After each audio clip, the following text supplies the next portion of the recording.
नमस्कार। हेडलाइंस बिहार देख रहे हैं आप। मैं हूं आपके साथ प्रियांक सौरभ। लॉकडाउन में उन परेशान मजदूरों को लेकर लगातार आवाज़ उठने लगी है।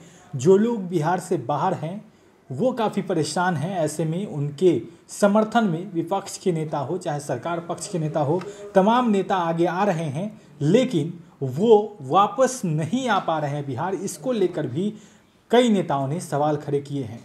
राजद विधायक है समस्तीपुर से अख्तरुल इस्लाम शाहीन, उन्होंने नीतीश कुमार को सुझाव दी है। उन्होंने क्या कुछ कहा है, पहले आप सुनिए। नमस्कार भाइयों, मैं इन दिनों बहुत मर्माहत हूँ।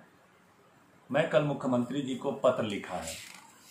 पत्र नहीं कहें बल्कि बिहार के बाहर रह रहे करोड़ों लोग नरकीय जीवन जीने पर विवश हैं, उनकी आप बीती मैंने मुख्यमंत्री जी को लिखने का काम किया है।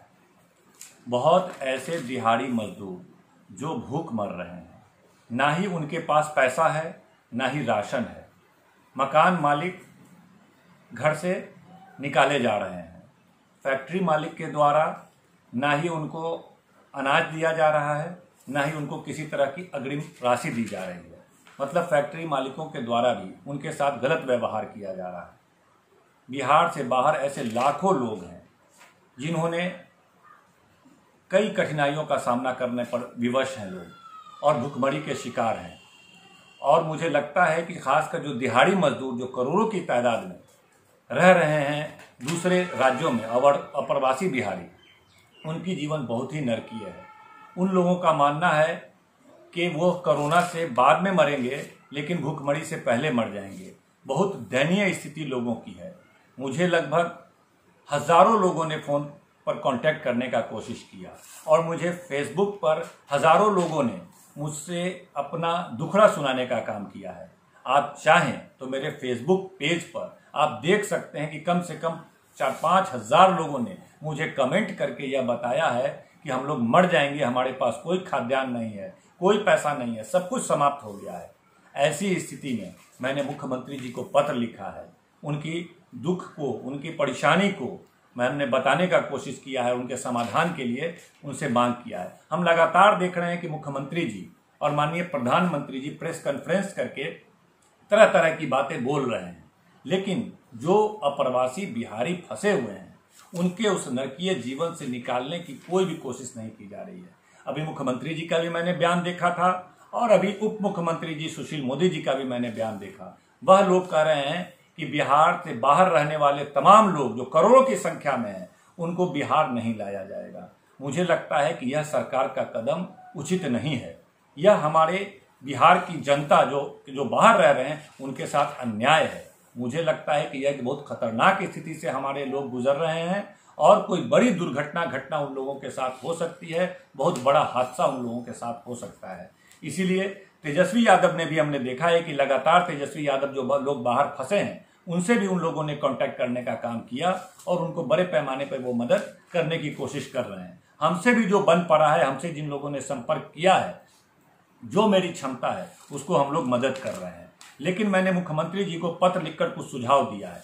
हम लोग का मानना यह है कि बिहार सरकार को यह पता ही नहीं है कि कितने लोग बाहर में रह रहे हैं। ये समझ रहे हैं कि 10 लाख, 20 लाख, 30 लाख, चल अनुमान की बात करते हैं। सरकार के पास कोई आंकड़ा नहीं है।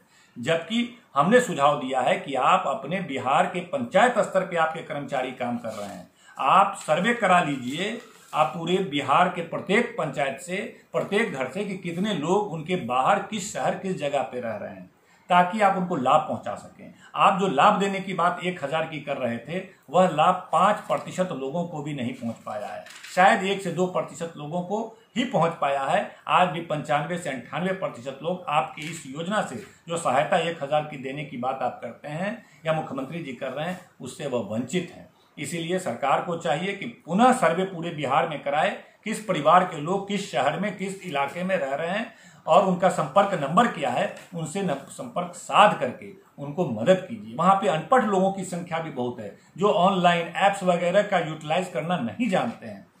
वैसे लोगों को मदद की आवश्यकता है। इसलिए मेरा 2 सुझाव था। एक सुझाव यह था कि मुख्यमंत्री जी पूरे बिहार में सर्वे करा करके वैसे लोग जो बाहर रहते हैं उनको सूचीबद्ध करके उनको सहायता दें, उनको खाद्यान्न पहुंचाएं, उनको राशि पहुंचाएं और दूसरा कि उनको लाने का विचार करें। हम अगर सरकार की मंशा सही हो तो वह हमारे घर के फर्द हैं। बाहर जो हमारे लोग फंसे हुए हैं वो हमारे परिवार के लोग हैं। इसीलिए यह डरना कि वो बीमारी लेकर के चले आएंगे, आप चाहें तो उनकी जांच कर सकते हैं, आप चाहें तो उनको ट्रेन को सैनिटाइज करके पंचायत स्तर पे आपने एक क्वारंटाइन सेंटर बनाया हर पंचायत में, बिहार के प्रत्येक पंचायत में। आप उनको बिहार में ले आइए, उनको उनके जिला में ले आइए, उनके पंचायत में क्वारंटाइन कर दीजिए, उनकी जांच करा लीजिए। कम से कम जो लोग दहशत में मरने की स्थिति में हैं, एक कमरे में 20-20 लोग 30-30 लोग नरकीय जीवन पे रह रहे हैं, भूखमरी के शिकार हो रहे हैं, कम से कम इस नरकीय जीवन से वह निकल पाएंगे और पंचायत में ही क्वारंटाइन रहेंगे, वह किसी को संक्रमित नहीं करेंगे, वो अब घर नहीं जाएंगे। ऐसी कोई व्यवस्था सरकार को करनी चाहिए।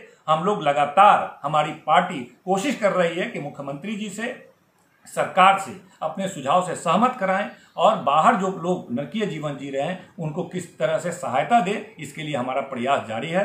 बहुत बहुत धन्यवाद। तो आपने देखा, अख्तरुल इस्लाम शाहीन ने कहा कि जो लोग बाहर फंसे हुए हैं उनकी मदद की जाए और ख़ासकर उन्हें वापस लाने की भी कोशिश की जाए, तमाम व्यवस्थाएं की जाए, तमाम तरह के सुझाव उन्होंने दिए हैं। तो लॉकडाउन से पूरा भारत जो है वह घरों में बंद है, घर से बाहर नहीं आ पा रहा है, लेकिन ऐसे में गरीब मजदूरों को काफ़ी परेशानी हो रही है। इसको लेकर सरकार को लगातार लोग गुहार लगा रहे हैं कि उन्हें वापस लाने की कोशिश की जाए। आप बन रहे हैं हेडलाइंस बिहार के साथ। अगर आपने अब तक हमारे चैनल को सब्सक्राइब नहीं किया है तो जल्द सब्सक्राइब कर ले। धन्यवाद।